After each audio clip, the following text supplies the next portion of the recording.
मेरा नाम डॉक्टर गरिमा पांडे है। चलिए, आज हम जानते हैं थायराइड के बारे में। तो आप अपने आसपास थायराइड का नाम बहुत सुनते होंगे। थायराइड एक ऐसी बीमारी है जो दुनिया भर में काफ़ी सारे लोगों को होती है, लेकिन इस बीमारी के इतने आम होने के बावजूद काफ़ी सारे लोग हैं जो इसके बारे में नहीं जानते। इसमें वो लोग भी हैं जिनको ये बीमारी है, बस उनको इतना पता है थायराइड एक बीमारी है और इसमें रोज़ दवा लेनी पड़ती है।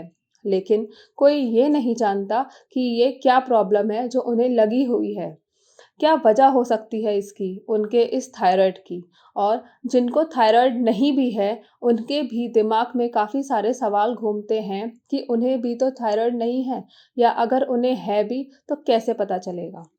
तो थायराइड ग्लैंड क्या है?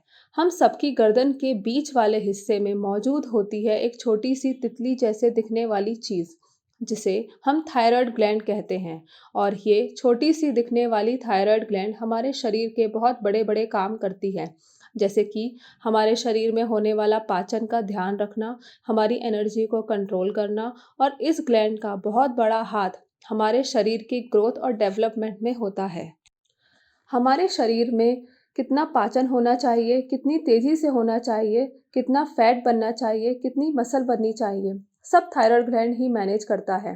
और क्योंकि ये थायराइड हमारे शरीर के ज़रूरी कामों का ध्यान रखता है, इसका असर हमारे शरीर के हर हिस्से पे होता है। हमारे लीवर, किडनी, दिल और यहाँ तक कि दिमाग पर भी कंट्रोल रखता है। इन सब कामों को पूरा करने के लिए थायराइड 2 टाइप के हार्मोन्स रिलीज़ करता है। पहला थायरॉक्सिन, जिसको हम T4 कहते हैं। दूसरा थाइआयोडोथायरोनिन, जिसको हम T3 बोलते हैं। T3 और T4 के द्वारा थायराइड ग्लैंड हमारे सेल्स को मैसेज भेजता है कि उनको कब ऑक्सीजन और न्यूट्रिएंट्स लेने की ज़रूरत है और कब नहीं।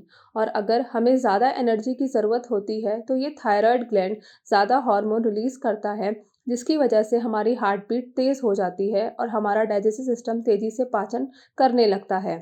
और अगर हमारे शरीर में एनर्जी ज़्यादा हो गई है तो ये थायराइड ग्लैंड इन हार्मोन्स का रिलीज़ कम कर देता है। तो ये थायराइड एक मैनेजर की तरह है जो हमारे शरीर के पाचन और एनर्जी को कंट्रोल करता है।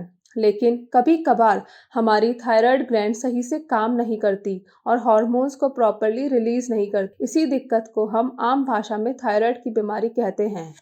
इसके 2 प्रकार होते हैं। पहला हाइपोथायरायडिज़्म, दूसरा हाइपरथायरायडिज़्म। तो हाइपोथायरायडिज़्म वो कंडीशन है जिसमें हमारा थायराइड ग्लैंड बहुत कम हार्मोन बनाता है, जिसकी वजह से हमारे शरीर की पाचन शक्ति कमज़ोर हो जाती है।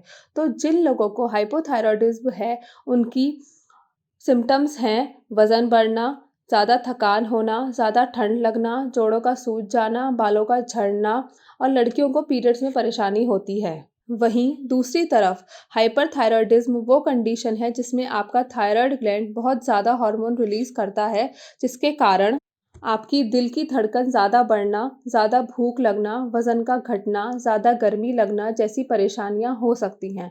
साथ ही साथ हाइपरथायरायडिज़्म वालों को ज़्यादा पसीना, बेचैनी और नींद नहीं आती है। आपको थायराइड है या नहीं, ये कहाँ से पता चलेगा? ये पता करने के लिए आपको अपनी खून की जाँच करवानी पड़ेगी। और अगर आपके खून में T3 और T4 की मात्रा ज़्यादा है, तो आपको हाइपरथायरायडिज़्म है, और हॉर्मोन्स की मात्रा अगर कम है, तो हाइपोथायरायडिज़्म है। इसके कॉजेज़, मतलब ये कैसे होती है या क्या कारण होते हैं, जैसे कि आयोडीन की कमी होना या खाने में कुछ ज़्यादा ही आयोडीन होना। किसी दवाई के साइड इफ़ेक्ट्स की वजह से भी आपका थायराइड ग्लैंड खराब हो सकता है। और अगर आपकी फैमिली में किसी को थायराइड है, तो आपको भी थायराइड की दिक्कत होने के चांसेस बढ़ सकते हैं। स्ट्रेस भी एक कारण है। प्रिकॉशंस, इसमें क्या-क्या प्रिकॉशंस लेने चाहिए? पहला है डाइट। जिस खाने में गोइटोजन पड़ा होता है वो नहीं खाना है, जैसे कि सोया प्रोडक्ट्स, पत्ता गोभी, फूल गोभी, शकरकंदी, स्ट्रॉबेरी, मूंग की दाल, पैक्ड फूड, फैटी फूड्स, ये सब नहीं खाना है। खाना क्या क्या है, जैसे कि डेयरी प्रोडक्ट्स, दूध, दही, पनीर। सेलेनियम रिच फूड, जैसे कि sunflower seed, brown rice, coloured fruits and vegetables जिनमें फाइटोन्यूट्रिएंट्स प्रेजेंट होते हैं। दूसरा प्रिकॉशन है योगा आसना। योगा हेल्प करता है टीएसएच हार्मोन को रिलीज़ करने में और TSH hormone pituitary gland release करती है। तो ये आसन हेल्प करते हैं थायराइड ग्लैंड के सर्कुलेशंस को इंक्रीज़ करने के लिए। पहला भुजंगासन, दूसरा धनुर्वक्रासन, तीसरा उष्ट्रासन, चौथा चक्रासन।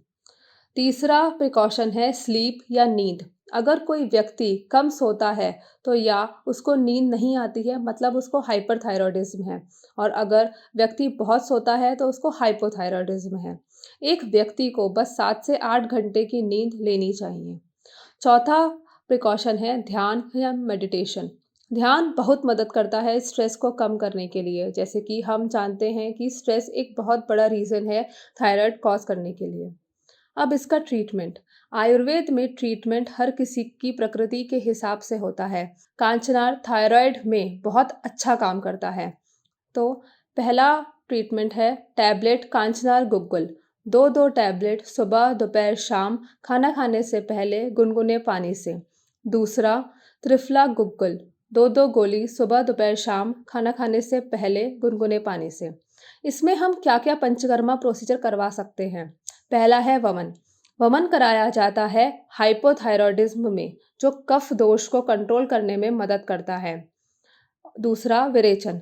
विरेचन कराया जाता है हाइपरथायरॉयडिज्म कंडीशन में, जो पित्त को कंट्रोल करने में मदद करता है। धन्यवाद।